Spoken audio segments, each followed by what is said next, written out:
మీ ఇంట్లో ధనలక్ష్మి అనుగ్రహం కోరుకుంటున్నారా? అయితే కుబేరుడి కృప కోసం ఈ వాస్తు నియమాలను పాటించండి. ఈశాన్య దిశ కుబేరుడి స్థానంగా పరిగణించబడుతుంది. 1. ఈ దిశను ఎప్పుడూ శుభ్రంగా ఉంచాలి, చెత్త, చెప్పులు పెట్టకూడదు. 2. బరువైన వస్తువులు, బాత్రూం నిర్మాణం ఈ దిశలో ఉండకూడదు, ఇవి ఆర్థిక ఇబ్బందులకు కారణమవుతాయి.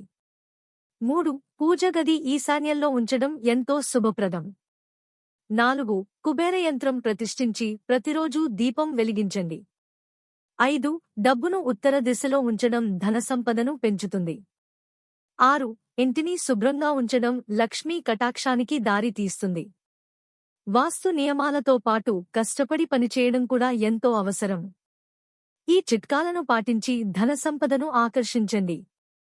సనాతన నిధి మా ఉచిత మొబైల్ మరియు స్మార్ట్ టీవీ అప్లికేషన్ డౌన్లోడ్ చేసుకోండి, సబ్స్క్రైబ్ చేయండి, లైక్ చేయండి, షేర్ చేయండి.